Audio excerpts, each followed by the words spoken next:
పగలంతా మేఘస్తంభమై రాత్రంతా అగ్నిస్తంభమై దినమంతయు రెక్కలతో కప్పితివే.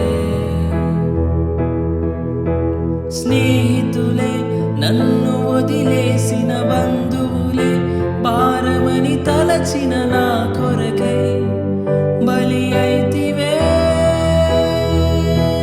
నీది శాశ్వత ప్రేమయా నేను మరచిపోలేనయా.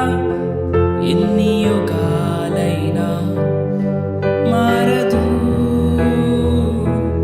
ఎండిన ప్రతి మోడును మరలా చిగురించును. నా